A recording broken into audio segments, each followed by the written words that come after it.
Je vous ai donné un exemple. Ce que je vous ai fait, faites-le vous aussi. Maintenant, vous savez tout cela, vous serez heureux si vous le faites.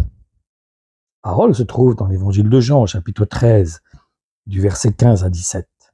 Maintenant, allons lire ce qui est écrit, qui est exprimé par l'apôtre Pierre dans sa première épître, au chapitre 2, au verset 21, où il nous dit, « Oui, c'est à cela que Dieu vous a appelé. Le Christ aussi a souffert pour vous. Il vous a montré le chemin pour que vous suiviez ses traces. » Et maintenant, j'encourage à lire ce qui est écrit dans la deuxième épître, deuxième lettre de Paul aux Corinthiens, au chapitre 3, le verset 18.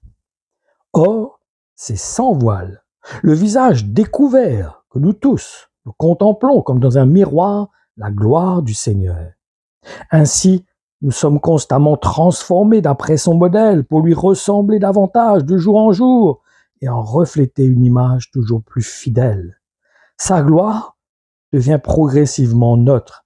Il ne saurait en être autrement, car celui qui agit en nous, c'est le Seigneur lui-même, par son esprit. » Seigneur vous bénisse, que ces paroles vous encouragent. L'œuvre a été accomplie, tout a été accompli. Nous rentrons, nous avons juste à suivre le modèle, l'exemple qui nous est donné au travers de Jésus-Christ, qui nous a été communiqué par les apôtres.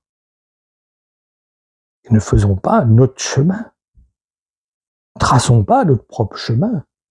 Ayons ce cœur de disciple qui suit, qui met les pieds dans les traces de Jésus-Christ, qui prend le même chemin que lui, afin d'arriver au royaume de Dieu.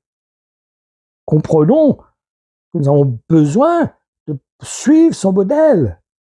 Nous ne pouvons pas arriver de considérer nous faire notre propre chemin et croire que nous irons au même but.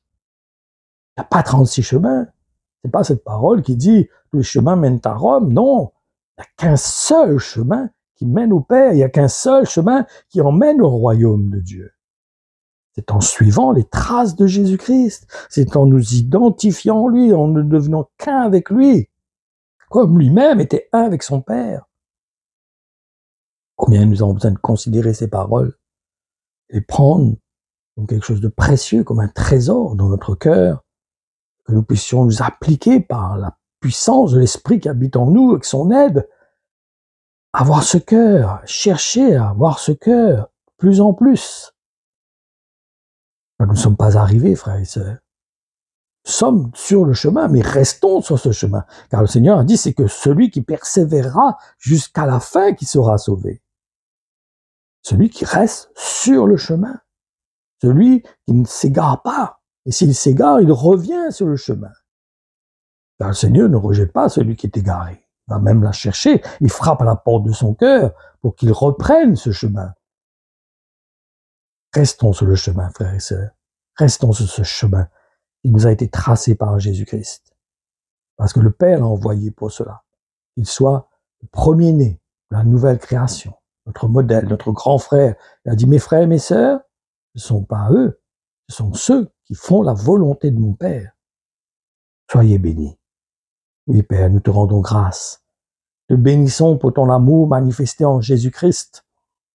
Il nous permet de te connaître, il nous permet d'être unis avec toi, de pouvoir nous approcher de toi avec assurance, avec liberté, avec foi, avec simplicité, tels que nous sommes. Nous te rendons grâce, Père, au nom de Jésus. Amen.